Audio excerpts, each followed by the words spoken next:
publié dans le Journal of Banking and Finance, Chen, Ho et Wang étudient les impacts des liens noués lors de l'organisation de l'introduction en bourse entre les banques conseils et leurs clients sur les opérations d'endettement subséquentes.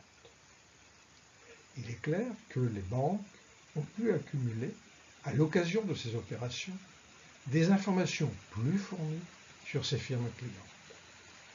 La question posée est alors de savoir si elles exploitent par la suite cet avantage informationnel. Après l'abolition en novembre 1999 du Glass-Steagall Act aux États-Unis, la frontière entre les activités de banque d'affaires et de banque de crédit a été abolie. On peut dès lors penser que des groupes largement diversifiés dans la panoplie d'activités vont chercher à exploiter les avantages obtenus de l'un de leurs départements au bénéfice d'un autre. D'où l'interrogation posée par ces auteurs. Les opérations d'endettement qui suivent sont-elles traitées différemment et bénéficient-elles aux banques introductrices? L'hypothèse H1 retenue est qu'une banque introductrice a plus de chances qu'une autre d'effectuer un prêt à l'entreprise récemment introduite, et ceci pour deux raisons. La première tient à l'avantage informationnel durable gagné qui fait que la banque peut bénéficier d'effets d'échelle au cours des opérations suivantes. Elle a accumulé du fait de sa relation un actif spécifique. La deuxième raison vient de l'accompagnement fait par la banque au profit de son client et qui peut prendre la forme d'un véritable monitoring où s'exerce toute sa surveillance. Chen, Ho et Wang se penchent alors sur les impacts possibles concernant le coût de ces emprunts postérieurs. Ils envisagent deux possibilités. Selon l'hypothèse H2A, la banque profite de son avantage informationnel pour offrir des conditions d'emprunt plus compétitives que celles de la concurrence. Ceci bénéficie donc à son client. À l'opposé, selon l'hypothèse H2B, les actifs spécifiques informationnels détenus par la banque lui permettent de disposer d'une situation de type monopolistique, puisqu'elle est la seule à les détenir. Elle en profiterait alors pour accroître ses marges. Les données rassemblées proviennent des bases SDC de Thomson Financial pour l'identification des introductions en bourse, ou IPO, aux États-Unis, de DealScan pour celles concernant les emprunts bancaires, de la base CRSP pour les données boursières, et de la base Compustat pour les informations comptables. L'échantillon couvre la période 2000-2007 et est postérieur à l'abolition du Glass-Steagall Act. Du fait des exclusions, secteur financier et les services publics, ADR ou fonds mutuels, et des limites de ces bases de données, l'échantillon porte sur 261 firmes, concerne 27 banques introductrices.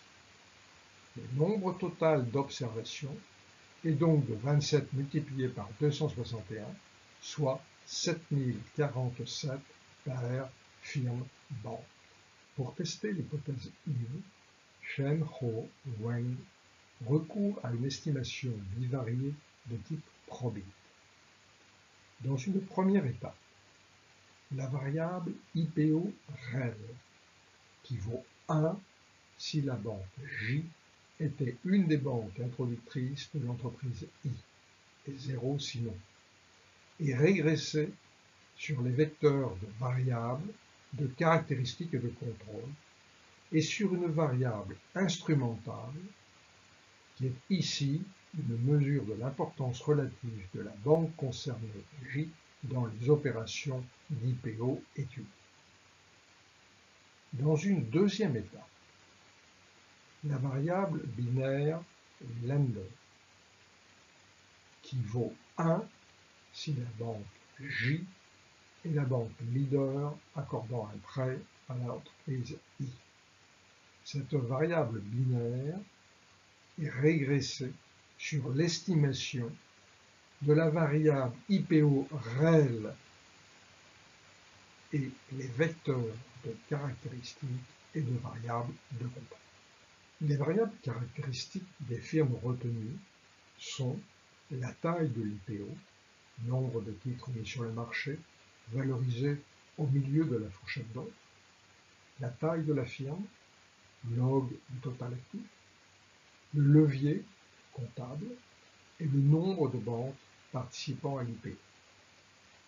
Les variables caractéristiques des banques sont la part estimée de marché, pourcentage des prêts accordés dans l'échantillon contenu, deux variables indicatrices pour désigner s'il s'agit d'un conglomérat ou d'une grande banque, c'est-à-dire une banque dont les actifs sont supérieurs à 100 millions.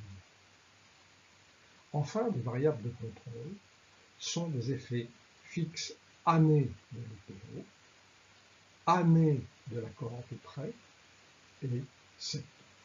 Dans les différentes estimations, probit simple ou probit bivarié ici repris, le coefficient associé à la variable IPO réelle est positif et significatif. La probabilité d'être prêteur après avoir été la banque introductrice est donc plus grande.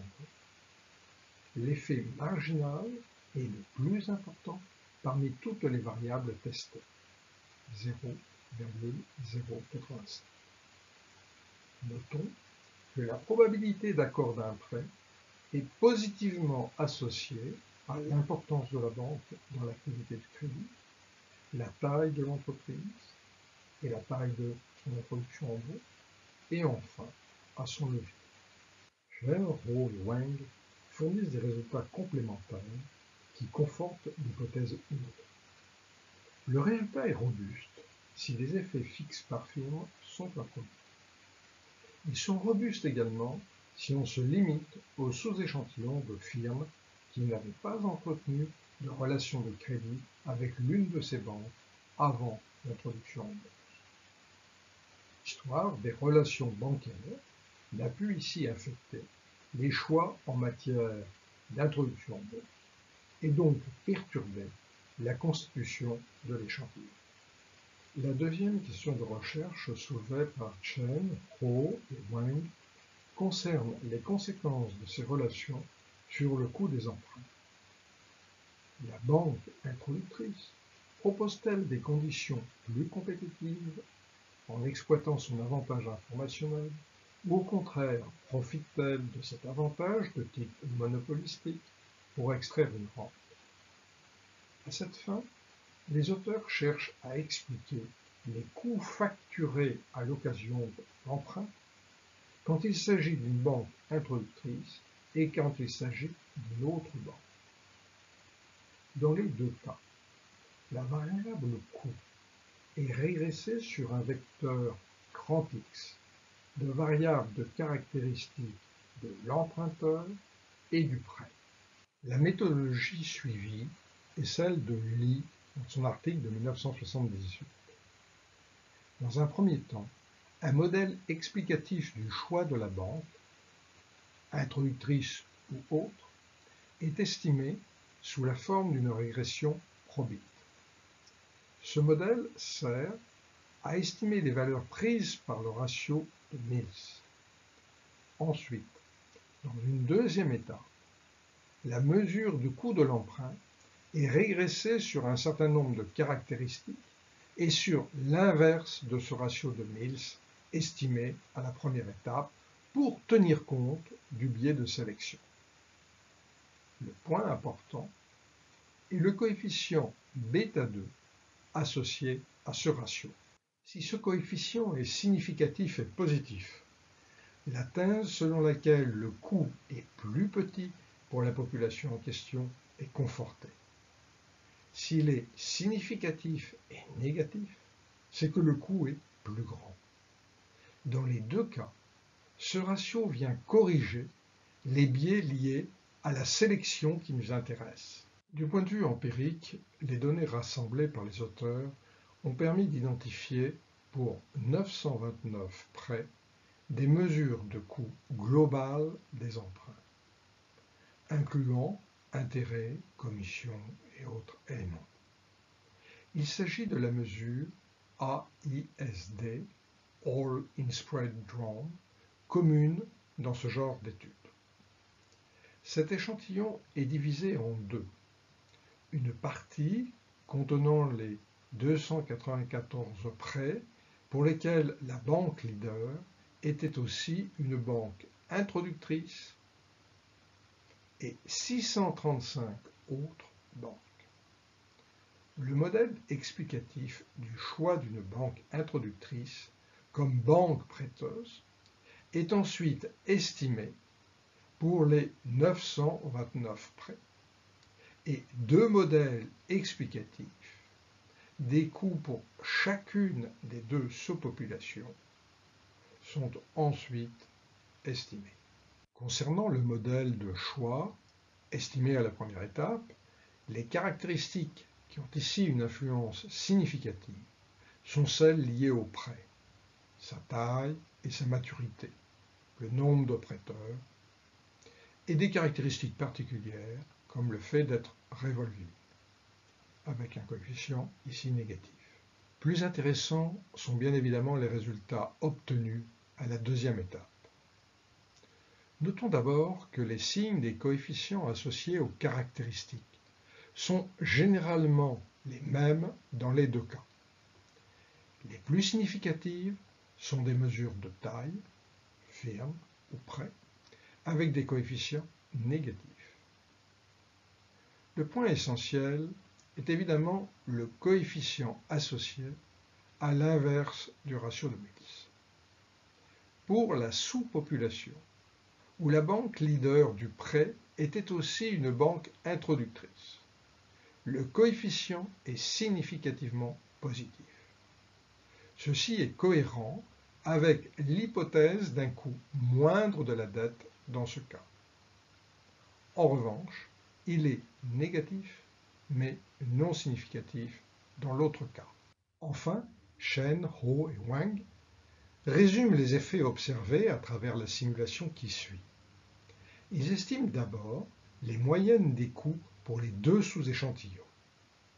Ils utilisent ensuite les deux modèles précédemment estimés pour calculer le coût que l'entreprise aurait supporté si elle avait choisi une stratégie différente.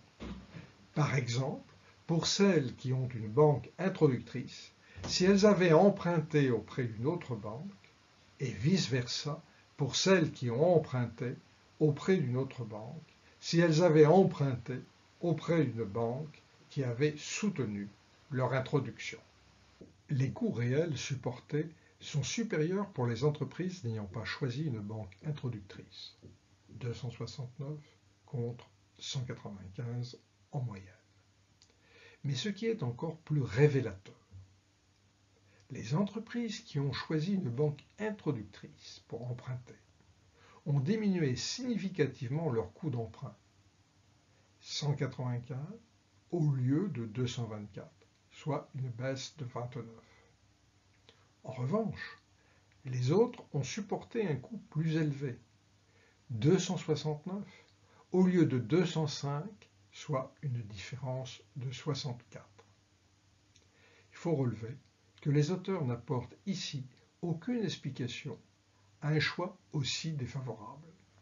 En conclusion, Chen, Ho et Wang montrent un accroissement significatif de la probabilité qu'une banque choisisse parmi celles qui ont été associées à son introduction en bourse, celle qui conduira son opération de financement par emprunt dans les années qui suivent. Ils montrent que les conséquences de ces choix ne sont pas défavorables à l'entreprise emprunteuse. On aurait pu craindre que la banque profite d'une situation exceptionnelle dans son rapport avec son client pour extraire une rente à son avantage. Cela ne semble pas le cas. Les résultats empiriques confortent beaucoup plus l'hypothèse d'une réduction de coûts obtenue sous la pression de la concurrence.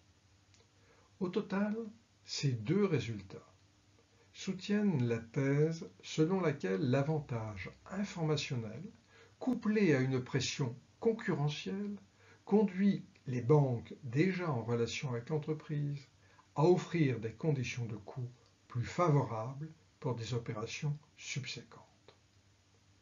En quelque sorte, la qualité de la relation nouée avec sa banque d'affaires est un véritable actif pour toute entreprise cotée.